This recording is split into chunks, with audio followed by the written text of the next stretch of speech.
राम जी। कैसे हो दोस्तों? आई होप सब बढ़िया होंगे। देखिए, आपकी रिक्वायरमेंट के अनुसार मैं नए नए टॉपिक के ऊपर वीडियो लेके आ रहा हूँ। ठीक है, तो आपका भी फर्ज बनता है कि आप भी सपोर्ट करें और आगे वीडियो शेयर करें ताकि उन तक ये वीडियो पहुंच जाए जिनको इसकी नीड है। ठीक है, हमारे जो भी टॉपिक आपको समझाए गए हैं वीडियो के अंदर उनको बिल्कुल अपनी लैंग्वेज में बताया गया है। ठीक है, इसलिए मैं बार बार आपसे यही बोल रहा हूँ कि आप बुक में से ये चीज़ें पढ़ेंगे तो आपको बहुत मुश्किल लगेगी, उसकी लैंग्वेज थोड़ी अजीब लगती है। ठीक है, तो इसलिए उस अजीब लैंग्वेज को हमने क्या किया है, अपनी लैंग्वेज में कन्वर्ट किया है ताकि आप टॉपिक को आसानी से समझ सको अपनी भाषा में। ठीक है, क्योंकि मेन चीज क्या है, मेन चीज आपको उस टॉपिक की समझ होनी चाहिए कि रियल में वो है क्या, उसका रियल में मीनिंग है क्या। ठीक है, उसी के चलते हम आपके लिए फिर से टॉपिक लेके आए हैं और अपनी लैंग्वेज में बिल्कुल आप इस वीडियो को एक बार देखेंगे तो एक बार में ही आपको समझ आ जाएगा। ठीक है, चलिए, तो टॉपिक का नाम क्या है? आज के टॉपिक का नाम है मनी, यानी मुद्रा, पैसा। ठीक है, आज के टाइम में अगर आप सबसे पूछने लगेंगे कि मनी क्या होती है तो सब लोग आपको पैसा निकाल के तो दिखा देंगे, लेकिन आप उनसे पूछेंगे कि मतलब क्या है, इसका अर्थ क्या है, इसकी परिभाषा क्या है। अगर आप उसको डिफाइन करने के लिए बोलेंगे तो मोस्टली जो लोग हैं आपको नहीं बता पाएंगे कि मुद्रा आखिर है क्या। ठीक है, हमने बहुत छोटा सा कंसेप्ट उठाया है और बहुत छोटे से शब्दों में इसका अर्थ डिफाइन कर दिया है। आज के बाद आप सबको बताएंगे कि मुद्रा क्या है। चलिए, तो बहुत सारे अलग अलग व्यूज में आप इसका अर्थ समझ सकते हैं। सबसे पहला, मुद्रा वह है जो मुद्रा का कार्य करे, यानी हर एक वो चीज आप मुद्रा कह सकते हैं जो मुद्रा का काम करती हो, पैसे का, धन का। हर एक वो चीज मुद्रा कहलाएगी जो धन का काम करती हो, जो पैसे का काम करती हो। ठीक है, पुराने समय में क्या होता था, पुराने समय में भारत के अंदर एक सिस्टम, भारत की पूरी दुनिया के अंदर यही सिस्टम था। उस समय पर मुद्रा का डेवलपमेंट नहीं हुआ था, मनी नहीं बनाई गई थी, तो वस्तु विनिमय यानी बार्टर एक्सचेंज सिस्टम हुआ करता था। अब उस बार्टर एक्सचेंज सिस्टम में क्या करते थे लोग, एक दूसरे के साथ वस्तुओं का आदान प्रदान करते थे। मेरे पास अनाज है, सामने वाले के पास गेहूं चावल है, तो मैंने कहा भाई मेरे से अनाज की बोरी ले लो और मुझे एक चावल की बोरी दे दो, तो अनाज के बदले में चावल ले लिया। ठीक है, अब आप सोच रहे होंगे ये तो बहुत अच्छा सिस्टम है। नहीं, इस सिस्टम में क्या होता था, किसी को फायदा तो किसी को नुकसान हो जाया करता था। बहुत बार ऐसा होता था कि मुझे बहुत ज्यादा अनाज की आवश्यकता है लेकिन मेरे पास अनाज नहीं है, चावल बहुत सारे हैं मेरे पास। अब मैं सामने वाले से गया, भैया मुझे अनाज चाहिए, उसने कहा ठीक है भाई, 4 बोरी के बदले में मैं तो अपनी एक ही बोरी दूंगा आपको। ठीक है, अब मजबूरी मुझे एक बोरी लेने के लिए अपनी 4 बोरी चावल की उसको देनी पड़ेगी। तो इस बार्टर एक्सचेंज सिस्टम में क्या होता था, नुकसान होता था। नीड के अनुसार, आवश्यकता के अनुसार लोग अपनी चीजों को कम दिया करते थे, तब क्योंकि सामने वाले को ज्यादा आवश्यकता है तो इसलिए वो अपनी ज्यादा वस्तु दे दिया करता था। ऐसे बहुत सारे नुकसान उठाने पड़ते थे। तो उसी के चलते कभी ऐसा भी हुआ करता था कि मेरे पास बहुत सारा अनाज है, अनाज सभी के पास है और मुझे जरूरत है दूध की, या फिर मुझे जरूरत है, चलिए चावल की ले लीजिए, चावल की, लेकिन अनाज सभी के पास है, चावल बहुत कम लोगों के पास है। अब मुझे चावल की आवश्यकता है, मैं अनाज ले लेके सबके पास गया, भैया अनाज ले लो, चावल दे दो। वो कह रहे अनाज तो हमारे पास ऑलरेडी है, हमें नहीं चाहिए अनाज, तो मुझे चावल नहीं मिल पाएंगे। क्यों? क्योंकि सभी के पास अनाज है, वो वस्तु सभी के पास है, इसलिए कोई मुझे चावल नहीं देगा। तो ये बार्टर एक्सचेंज में क्या हुआ करता था, बहुत सारी समस्याएं। तो उन समस्याओं के निवारण के लिए सोचा गया कि क्यों ना कोई ऐसी चीज बनाई जाए जिसके बदले में हर एक चीज खरीदी जा सके। तो तब कहीं जाकर मुद्रा का विकास हुआ और मुद्रा जो है प्रचलन में आई। पुराने समय में तो पत्थरों की भी मुद्रा बनाई गई थी, है ना। आप इतिहास पढ़ेंगे तो पत्थरों की भी मुद्रा बनाई गई थी। फिर एक टाइम पे वो आपने देखा होगा, समुद्र के अंदर से कोड़ियां निकलती है, शंख, छोटे छोटे शंख टाइप होते हैं, उनको कोड़ी बोलते हैं, है ना। तो वो कोड़ी भी मुद्रा के रूप में चलती थी। आपने सुना भी होगा, कभी कभी कहावत में लोग बोलते हैं कि तुझे मैं एक फूटी कोड़ी भी नहीं दूंगा, तो वो कोड़ी वो हुआ करती थी।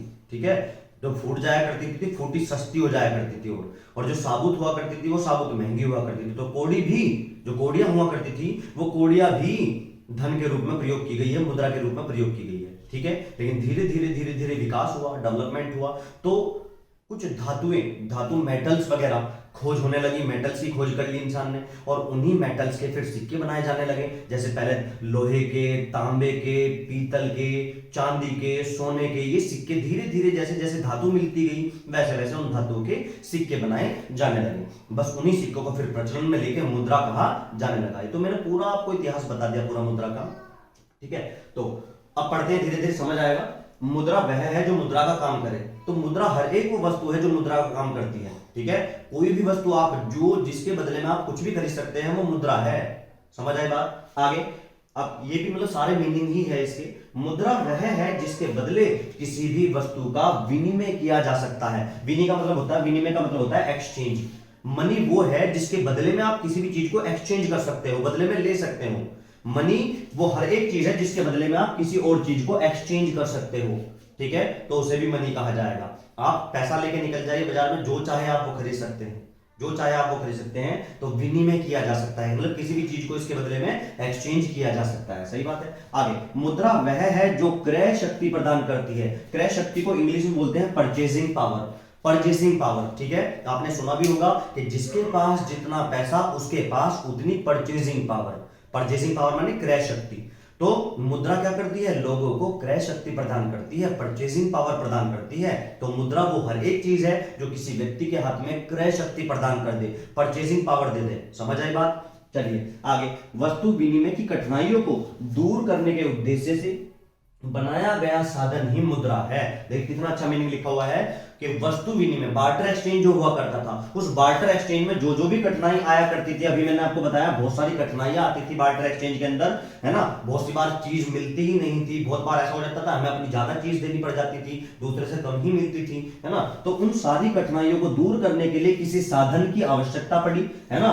किसी साधन की आवश्यकता पड़ी और वो साधन क्या बनाया गया? मुद्रा। वही साधन क्या बनाया गया? मुद्रा बनाई गई, ताकि इन कमियों को, जो इसमें कठिनाई थी, जो प्रॉब्लम्स थी, उन सारी प्रॉब्लम्स को दूर किया जा सके। तो उसी के लिए क्या बनाई गई? मुद्रा बनाई गई। वस्तु विनिमय, बार्टर एक्सचेंज की जो लूप होल्स थे, उन लूप होल्स को दूर करने के लिए ही मुद्रा का क्रिएशन किया गया, ठीक है। चलिए अब ये तो हमने पढ़ लिया मुद्रा का अर्थ। अब आप इजीली समझा सकते हैं किसी को, क्योंकि वो पूछे मुद्रा क्या है, भैया वो हर एक चीज मुद्रा है जिसके बदले में मैं किसी और चीज को एक्सचेंज कर सकता हूं, विनिमय कर सकता हूं, खरीद सकता हूं, उसे ही मुद्रा कहा जाएगा, ठीक है। और फिर से मैं कह दूं कि मुद्रा फिर से कोई एक पर्टिकुलर करेंसी ही नहीं कह सकते आप। मुद्रा हर एक उस चीज को कहेंगे जो मुद्रा का कार्य करे। जैसे कि वर्तमान समय में मेरे पास कोई बिल रिसीवेबल रखा हुआ था, मेरे पास एक आदमी आया, हाँ जी आप मुझे पैसे दे दीजिए, मैंने पैसे ना देके वो बिल रिसीवेबल उसको दे दिया, तो वही मुद्रा का काम कर देगा, ठीक है। तो वो भी मुद्रा ही है। समझ आई बात? तो मुद्रा वह है जो मुद्रा का कार्य करे, ठीक है। चलिए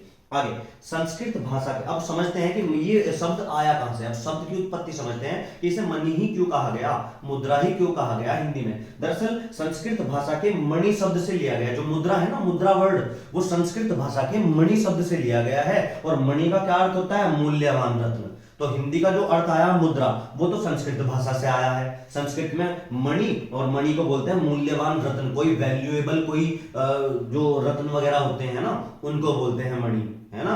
आपने भी सुना होगा मणि, मतलब ये वर्ड सुना होगा ना, लाइक हीरे जैसी मणि हुआ करती थी वो, है ना। तो उसको बोलते थे मूल्यवान रत्न। और उसी शब्द को मणि, और फिर मतलब जो मणि शब्द है संस्कृत के मणि शब्द से लिया गया है, जिसको मूल्यवान रत्न बोलते हैं, और हिंदी में इसको क्या बोलते हैं? मुद्रा बोलते हैं, ठीक है। अब इंग्लिश वाला जो वर्ड मनी है वो और कहां से लिया गया है? मनी वर्ड लेटिन भाषा के मोनेटा शब्द से लिया गया है। लेटिन भाषा के मोनेटा शब्द से लिया गया है। अब ये मोनेटा कौन है जी? एक देश है रोम। रोम की देवी है, उनको जूनो देवी कहते हैं। रोम की एक देवी है, उनको जूनो देवी के नाम से जानते हैं। उन्हीं देवी का दूसरा नाम था मोनेटा। उन्हीं देवी का दूसरा नाम था मोनेटा, यानी मोनेटा रोम की एक देवी थी, उन्हीं का दूसरा नाम है जूनो देवी का नाम। समझ आई बात? फिर इटली में ही इन्हीं देवी को, जूनो देवी को ही इटली में भी पूजा जाता था। और इटली में किस नाम से पूजा जाता था इनको? स्वर्ग की देवी के नाम से। किस नाम से पूजा जाता था? स्वर्ग की देवी के नाम से, है ना। समझ लो बात? रोम में इनको जूनो देवी बोलते थे, इन्हीं का नाम मोनेटा था। और इटली में इन्हीं को स्वर्ग की देवी के नाम से जाना जाता था। और क्योंकि क्या होता था पुराने टाइम में, इन्हीं देवी के मंदिर में, इन्हीं देवी के मंदिर में सिक्कों की ढलाई हुआ करती है। ढालने का मतलब क्या होता है कि जो धातु होती थी ना, धातु मान ली पिघली हुई धातु होती है, लोहा, तांबा, पीतल, ये सारी क्या होते हैं? लिक्विड फॉर्म में होती है। तो इनको आप जो भी रूप देना चाहो उसी रूप में, उसको बोलते हैं ढालना। तो सिक्के की एक वो बनाया सांचा, और सांचे के अंदर वो डाल दिया जो लिक्विड फॉर्म में हमारे पास मेटल था, तो उसी को बोलते हैं ढालना। तो उसी में मंदिर में क्या होता था? सिक्कों की ढलाई हुआ करती थी, मतलब बनाए जाते थे सिक्के। इसलिए उस मंदिर में सिक्के बनाए जाने के कारण उन्हें सिक्कों को मोनेटा कहा जाने लगा, क्योंकि मोनेटा देवी के मंदिर में बनाए जा रहे हैं। और बाद में धीरे धीरे धीरे धीरे इस वर्ड को चेंज करके मनी रख दिया गया। समझ आई बात। तो यानी कि मनी शब्द कहां से आया, मोनेटा। मोनेटा कौन है, रोम की देवी जूनो देवी है, और इन्हीं इटली की स्वर्ग की देवी भी कहा जाता है। यहां से उत्पत्ति हुई है इस मनी शब्द की। ठीक है, आई होप आपको ये समझ आया होगा बहुत बढ़िया तरीके से। अब चलिए एक छोटी सी लाइन में इसका और अर्थ समझ लेते हैं हम, क्या कि मुद्रा के है कार्य चार, मध्यम मापक मानक भंडार। मध्यम मापक मानक भंडार मतलब क्या है जी इसका, मुद्रा के चार कार्य है। बेसिकली जो भी कोई चीज के अंदर ये गुण हो वो सारी चीज मुद्रा है। जिस चीज के अंदर ये गुण हो वो सारी चीज मुद्रा है। एक बार समझ लेते हैं, मुद्रा के है कार्य चार, मध्यम मापक मानक भंडार। ठीक है, तो पहले समझते हैं माध्यम क्या होता है। माध्यम का मतलब होता है एक तरीके से किसी भी चीज को बदलने का एक जरिया, किसी भी चीज को अदला बदली करने का एक मींस, माध्यम। समझ आई। तो माध्यम होता है किसी भी चीज को हम इसमें क्या कर सकते हैं, एक्सचेंज कर सकते हैं। दूसरा मापक, मापक का मतलब होता है किसी भी चीज को मेजरमेंट करना। मेजरमेंट करना, आप पहले पुराने टाइम में क्या हुआ करता था, जब तक मनी नहीं थी किसी भी चीज का मोल भाव था ही नहीं, कुछ सस्ती है महंगी है कोई पता ही नहीं लगा सकता।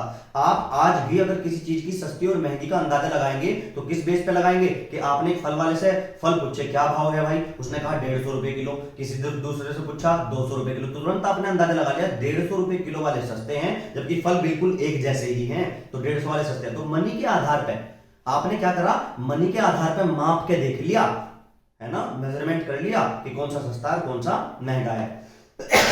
तो मुद्रा के अंदर आप चीजों को माप सकते हैं कि वो ज्यादा वैल्यू की चीज है या कम वैल्यू की चीज है। उसके बाद मानक, मानक का मतलब होता है स्टैंडर्ड। मानक का मतलब क्या होता है, स्टैंडर्ड। यानी कि मनी क्या करती है, हर एक चीज को एक स्टैंडर्ड प्रोवाइड करती है। स्टैंडर्ड का मतलब आपने देखा भी होगा कि कोई चीज अगर बहुत से लोगों की थिंक होती है कि अगर कोई चीज सस्ती है तो वो बेकार है, कोई चीज महंगी है तो वो अच्छी है, तो वो क्या कर रहे हैं, स्टैंडर्ड तय कर रहे हैं उन वस्तुओं का। किसके आधार पर, मनी के आधार पर, उनके धन के आधार पर, कि कितने की औकात है उस वस्तु, कितने रुपए की वैल्यू है उस वस्तु की। तो जो चीजों का मानक तय किया जाता है, स्टैंडर्ड तय किया जाता है, वो भी मुद्रा के आधार पर तय किया जाता है। उसके बाद भंडार, और भंडार का मतलब क्या होता है कि आप मान लीजिए पैसा ही सेव करके रख सकते हैं, बाकी कोई वस्तु सेव करके नहीं रख सकते। आपने मान लीजिए जब पैसा नहीं था आपने गेहूं की बोरी उठा कर रख दी, तो कब तक रख सकते हैं आप, 1 साल 1.5 साल, बस इसके बाद खराब हो जाएगी वो। लेकिन मनी को आप भंडारण कर सकते हैं। भंडारण का मतलब होता है स्टोरेज, एक तरीके से स्टोर करके रख सकते हैं मनी को, अनलिमिटेड टाइम तक कर सकते हैं। समझ आई बात। तो ये चारों गुण हैं, स्टोर कर सकते हैं, मनी की वैल्यू को स्टोर किया जा सकता है, रोका जा सकता है अपने पास। तो ये चारों गुण अगर किसी चीज के अंदर है वो सारी चीज क्या कहलाएगी, मुद्रा कहलाएगी। ठीक है, आई होप आपकी मुद्रा का मीनिंग समझ आया होगा, मनी का मीनिंग समझ आया होगा। मैंने बीच बीच में लिखा जरूर हिंदी में है, लेकिन बीच बीच में इंग्लिश में भी सारा सब कुछ बता दिया आपको। ठीक है, उसके बाद भी कोई समस्या है तो कमेंट में आप जरूर बताएंगे। ठीक है, क्योंकि हम कॉमर्स वाले हैं तो आपके लिए हर एक कॉमर्स से रिलेटेड ज्यादातर प्रॉब्लम का डिस्कशन करने का हम पूरी कोशिश करेंगे। और भी कोई टॉपिक हो आप बिल्कुल क्वेरी में भेजिए, कॉमर्स से रिलेटेड कोई भी आपका सब्जेक्ट है उसमें हम आपकी जरूर हेल्प करेंगे।